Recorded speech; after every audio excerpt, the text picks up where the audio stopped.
Déjà, on est content.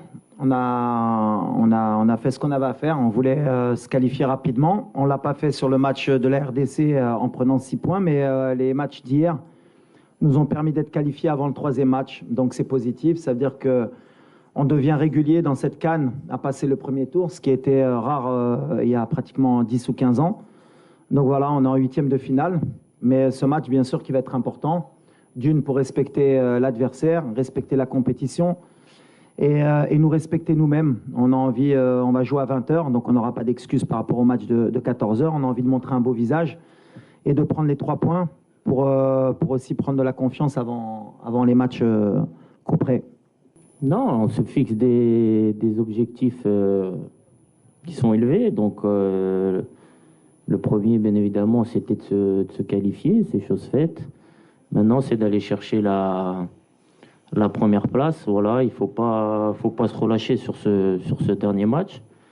Voilà, il faut rester compétitif. Et puis il y a d'autres équipes qui sont pas encore qualifiées. Donc il faut respecter ça aussi. Donc il faut jouer le jeu à fond, mais voilà, nous on a notre objectif personnel qui est de finir premier. Donc plus important, c'est de faire un très bon match et de prendre les 3 points pour finir à la première place.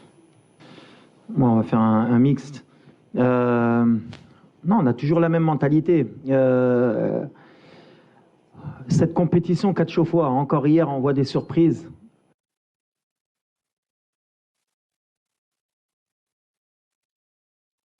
Match, et logiquement, on accepte.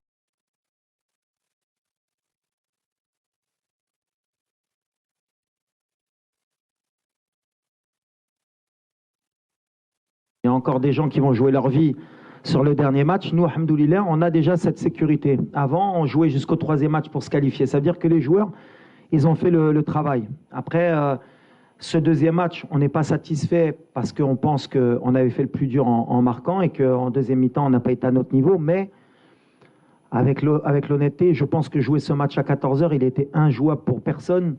Et vous l'avez vu même vous, les journalistes dans la tribune, c'était plus justement sur l'intégrité des joueurs où on avait peur d'avoir des blessés. On aurait pu perdre comme gagner parce que ces matchs-là, ça se joue à la roulette. Mais jouer à 14h sous 35 degrés, 80% de taux d'humidité, on ne pouvait rien attendre de l'équipe. Après, par rapport à l'équipe, est-ce qu'elle va changer? On va essayer d'être intelligent parce qu'on a des joueurs, les randoms des cartons jaunes aussi. Et s'ils prennent un carton jaune, ils peuvent être suspendus pour le 8e de finale. Donc, et j'ai confiance aussi en mon groupe, Ginab 27, c'est pour que tout le monde puisse donner quelque chose. Et la Zambie, bien sûr qu'on va les respecter. C'est une équipe parce qu'elle a besoin de se qualifier, donc ça va pas être un match facile. On a vu hier, tout le monde joue le jeu. On a vu l'Égypte jusqu'à la dernière minute, ils auraient pu être éliminés. Le Ghana, jusqu'à la dernière seconde, ils étaient qualifiés. On va respecter la compétition parce que quand on ne respecte pas la compétition, à un moment donné, on va le payer. Donc voilà, on est sportif, on est fair play. On va essayer de mettre la meilleure équipe possible par rapport à ce 3e match, en équilibrant, mais en voulant finir premier parce que Gina Bachinkono premier, je l'ai toujours dit, on essaie de changer la mentalité. On ne regarde pas contre qui on va tomber, on regarde qu'il faut finir premier avec 7 points. Et vous verrez qu'à la fin, dans le classement, il n'y aura peut-être qu'une seule équipe qui aura fait 9 points et nous, on sera comme toutes les grosses équipes avec 7 points si on gagne. Je viens de répondre, on va réfléchir, on va voir. Parce que le problème qu'on a en tant que staff, c'est aussi laisser des joueurs sans trop jouer pendant pratiquement 9 jours. Ça peut être aussi un problème au niveau du rythme. Donc on va essayer d'être intelligent, à voir ce qu'on fait. On a encore 24 heures pour bien réfléchir, pour faire le meilleur mix possible. Et les joueurs qui, s'ils doivent rentrer ou s'ils doivent débuter avec un carton jaune, il faudra qu'ils soient aussi intelligents. لا ما شوف كنبغيو نبدلوا ديما كنقولها كنبغيو ديما نبدلوا لا مونتاليتي ديال اللاعب مغربي ما كانش ماتش مرتاح ولا قلت لك حنا ما كنلعبوا على والو سي كنلعبوا على لا بروميير بلاص دونك ما تقدرش ترتاح باسكو ولا بغينا نبقاو في سان بيدرو ولا بغينا نوريهم لي اون ميريت cette qualification amplement hier خصنا نكملوا premier donc bien sûr qu'on a aussi الضغط ما كانش شي ماتش ما كانش ضغط وحنا المغرب خصنا نربحوا اي ماتش il faut respecter tout le monde donc Le joueur qui l'Iris Hablo, il va être relâché de toute façon Mardi Shibda. Et voilà, on va faire les choix. On est concentré pour ramener 3 points au Chili Brena avec tout le respect de la Zambie. Elle n'a rien à perdre, elle va attaquer parce qu'elle est obligée, elle est dans l'obligation, peut-être même pas de gagner. Parce que je crois que Tiahadoul, il passe. Donc voilà, ça va être un match tactique aussi. Est-ce que le plan de jeu est Remchou Béchir Pho ou Béchir Jibouret Tiahadoul? Non, c'est une bonne opposition pour nous. Béchir Nzidou Qaddem. Ça nous aura fait le tour de chauffe avant les 8e de finale. Non, il n'y a pas d'absence. Au contraire, on récupère pratiquement tout le monde. On est sur notre le plan du tournoi. Après, oui, on a lâché beaucoup d'énergie. Parce que comme je l'ai dit, jouer à 14 heures sur ces conditions, c'est inhumain. Mais on l'a accepté. C'est le tournoi qui est comme ça. On est préparé. On a des joueurs de très haut niveau pour qu'ils soient aptes à jouer tous les 2-3 jours, et on a un effectif qui est heureusement pour nous de qualité. Donc voilà, vous avez vu ceux qui rentrent, vous avez vu ceux qui sont sur le banc. D'ailleurs, on me critique aussi parce que je laisse de très bons joueurs sur le banc. Donc s'ils rentrent, c'est que on a des très bons joueurs et on sera content de leur donner du temps de jeu. Voilà. Content, non, parce que on aurait voulu mieux faire. Après, au vu de toutes les conditions qui étaient réunies dans ce match, de la physionomie, malgré tout, on perd pas, on prend un point.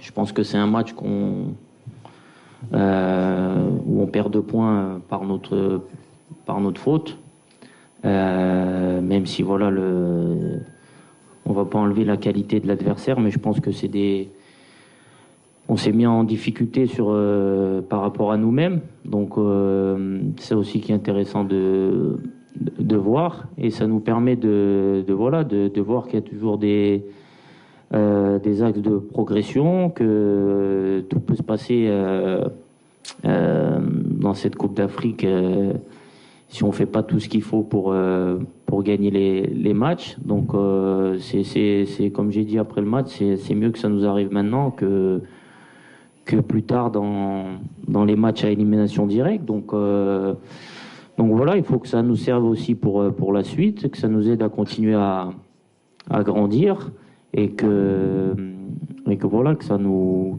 permette d'avancer sur le bon chemin, et qu'on continue à monter en puissance pendant cette compétition. J'ai répondu, on verra. Bien sûr, il y a des joueurs qui méritent un peu plus de temps de jeu, mais il y a la concurrence, il y a les choix. Comme j'ai dit, on va essayer de bien réfléchir pour en faire entrer la meilleure équipe possible. Le match. Les deux, c'est un challenge différent à chaque fois. Construire une équipe, il faut qu'on permette à laisser du temps à un entraîneur, ce qui en Afrique est rare, ou même dans le monde, parce que c'est pas qu'en Afrique. Aujourd'hui, les entraîneurs, ils restent pas très longtemps. Donc le plus difficile, je vais dire, c'est d'aller en finale, parce que construire une équipe, il faut avoir toutes les conditions pour la réunir, il faut du temps, et malheureusement, quand on est coach, on n'en a pas beaucoup, mais c'est vrai que c'est un grand coach, il a entraîné des grands clubs, des grandes nations de football. On a beaucoup de respect, et je pense que demain, il va nous proposer une opposition qui sera compliquée pour nous. Alors premièrement, non, Mazraoui, je ne sais pas d'où sort cette information, mais Mazraoui, il est avec nous. On a tous les droits sur Nosser pendant cette compétition, et il revient très bien. D'ailleurs, peut-être que demain, vous le verrez sur le terrain. Donc voilà, pour Nosser. Ensuite, sur la zone mixte, je pense que les joueurs passent. Hein, Morad? Les joueurs passent. Après, ils sont dans leur droit de s'arrêter ou pas s'arrêter, mais ça, c'est au choix du joueur. On ne peut pas les obliger non plus à s'arrêter. Mais je passerai le message pour qu'il y ait le plus de joueurs possible qui puissent répondre à vos questions. Déjà, je pense qu'on en a fait un peu trop, parce que mine de rien, des échauffourées comme ça en fin de match, ça existe pratiquement tout le temps dans le football. La dernière Coupe du Monde, je m'en rappelle, il y avait un Pays-Bas-Argentine, et je pense que c'était pire que ça. On n'en a pas fait autant. Je pense qu'il n'y a pas eu de coup de donné. Il y a eu juste des séparations, il y a eu peut-être des tirages entre certains joueurs, mais comme on a dit, c'était peut-être dû à la tension, à la chaleur, à l'envie de gagner. Mais c'est vrai que cette polémique pendant 48 heures, elle a été, je pense, un peu trop exagérée de toutes parts. mais ça ne va pas nous affecter. Je pense que ça affectera personne. C'est un match de football. Ça s'est bien terminé à la fin. Il y a eu le respect entre les coachs, entre les joueurs. On se connaît. Et ce qui est dommage, et c'est bien que vous me demandez, c'est ce qui s'est passé après le match. De pouvoir avoir voulu me ramener dans un débat comme quoi j'avais eu des propos racistes. Je pense que c'est honteux, tout simplement. Et je défendrai mon image jusqu'au bout parce que c'est pas celle que je donne depuis de nombreuses années et c'est pas celle que je veux qu'on me donne. Malheureusement, avec les réseaux sociaux, avec ce qui se passe dans le monde, avec la haine qu'il peut avoir des deux côtés, parce que bon, j'ai reçu des messages, moi aussi racistes, des messages de mort, mais je pense que le joueur, malheureusement, lui aussi peut-être de son côté. Ça montre qu'on est dans des extrémités pour des matchs de football et c'est honteux et c'est pas possible. Mais ça montre aussi qu'en Afrique encore, à la Coupe du Monde, on était tous ensemble, on représentait l'Afrique et malheureusement, quand il y a une compétition comme la Coupe d'Afrique, dès qu'il y a des oppositions de style, on essaye de ramener ou à la couleur de peau, ou à la religion, ou à d'autres choses. Il faut qu'on évolue si on veut que notre continent progresse. Il faut qu'on soit honnête avec nous-mêmes si on veut qu'on avance. Mais vous tomberez jamais sur quelqu'un qui va attiser le feu. Il y a eu des choses qui se sont dites après le match qui sont irréelles et je le répète. Et moi-même, j'ai demandé à être entendu par la CAF.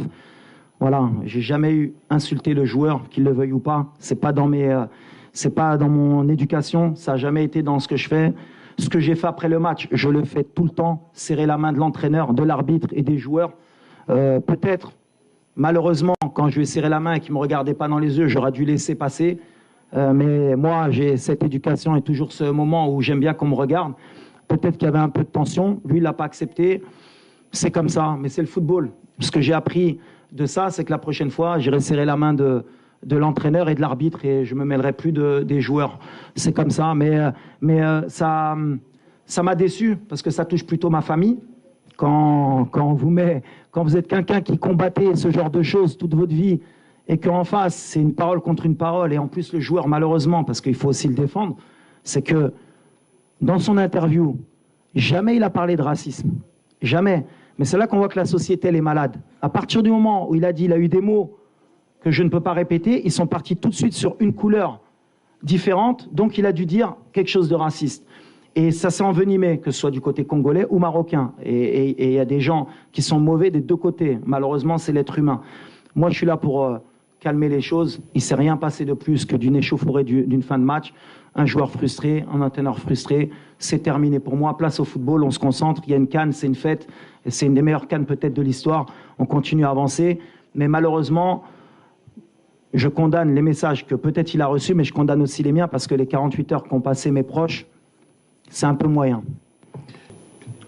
Non, comme j'ai dit,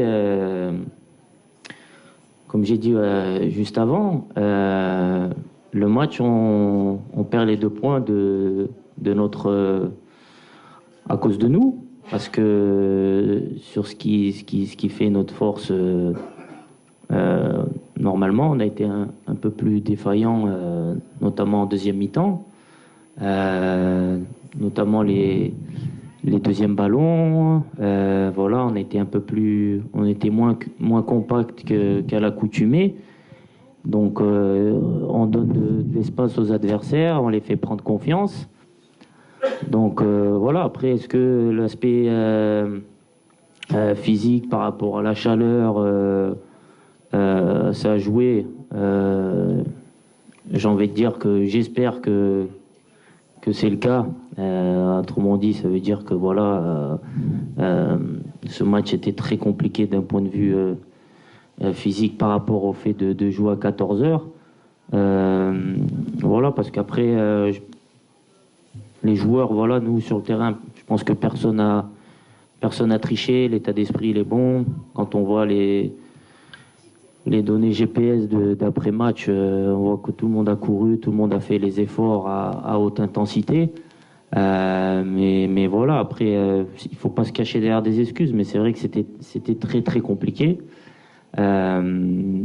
Donc voilà, ça va nous servir aussi, comme j'ai dit, à grandir par la suite, de savoir que quand il y a des matchs avec autant de chaleur, autant d'humidité, qu'il faut qu'on soit peut-être un peu plus intelligent, qu'on fasse un peu plus preuve d'expérience, de maturité dans le jeu. On aimerait bien marquer à chaque fois peut-être 2, 3, 4 buts, comme ça a été le premier match. Mais des fois, il faut savoir faire le dos rond et se contenter du 1-0. Si on prend les 3 points, même dans la difficulté, ça, c'est des choses qui sont bien. Donc ça va nous servir. Et pour la deuxième question, ben écoutez, bon voilà, je pense qu'en tant que capitaine, c'est normal que je m'arrête. Bon, je ne vais pas m'arrêter pour tout le monde parce que sinon ça va être long, mais au moins pour 2-3 questions, peu importe que ça soit après un bon ou un mauvais résultat. Donc vous faites aussi votre métier, donc c'est normal.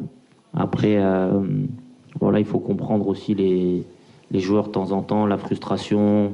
Vous avez vu la physionomie du match, c'était compliqué. On est des compétiteurs, on a envie de gagner, donc il y a de la déception des fois. Donc voilà, j'espère que le prochain match, il y aura plus de joueurs qui s'arrêteront. Et comme ça, peut-être que moi, ça me permettra de répondre à moins de questions aussi. C'est pas forcément voulu, mais par l'obligation des choses, on a des joueurs de talent côté droit qui se complètent très bien entre Asdine, Ashraf et Hakim. Ils ont des habitudes. Ça a été le côté fort aussi à la Coupe du Monde. Maintenant, c'est vrai que ça fait 1 an, on aurait voulu plus développer ce côté gauche, mais avec les absences pendant toute l'année qu'on a eues entre Bouffal, entre Mazraoui, entre plein de choses où on a essayé Mazraoui au milieu, on n'a pas eu le temps de faire progresser cette animation à gauche. C'est un combat qu'on a pour pouvoir avoir plus de certitude, qu'on puisse attaquer des 2 côtés. Mais après, en même temps, quand vous avez ce genre de joueur, forcément, le ballon, il est attiré de ce côté-là. Maintenant, il faut qu'on arrive à trouver le juste milieu pour que ce ne soit pas non plus une problématique pour l'équipe de vouloir toujours attaquer de ce côté-là. Ouais, bon, par rapport à la compétition, bien sûr, Akhtar Kantaoulou Hana, Akhtar, il y a de la frustration parce que Katpra Flotel, on est en concentration, il fait chaud, mais alhamdoulilah, on est dans de très bonnes conditions. La fédération nous a mis les moyens, on est dans un cadre idéal, et honnêtement, je pense que ça aide aussi dans la bonne ambiance de l'équipe. Donc voilà, mais on est venu en mission, c'est ce que je dis. Donc de toute façon, même si on était dans d'autres conditions, c'est pareil pour tout le monde, on est concentré, on veut aller le plus loin possible. Donc voilà, ça fait partie du challenge aussi de vivre en groupe, de savoir gérer ce temps. On espère que les familles, comme promis, elles viendront si on va le plus loin possible, Inch'Allah. Après, c'est compliqué pour certains, mais voilà. Après, sur le rôle de Selim, c'est vrai que c'est un des joueurs, je pense, qui est sous-coté, qui est beaucoup critiqué, et c'est injuste, parce qu'avec Selim, on ne perd pas beaucoup de matchs sur le terrain. C'est quelqu'un qui équilibre notre équipe. Alors bien sûr que, comme je le dis, sur Football Manager, sur PlayStation, moi aussi, je voudrais mettre 10 attaquants. Mais le football, malheureusement, c'est pas comme ça. C'est pas mettre que des techniciens et ça va aller. Il faut des porteurs d'eau.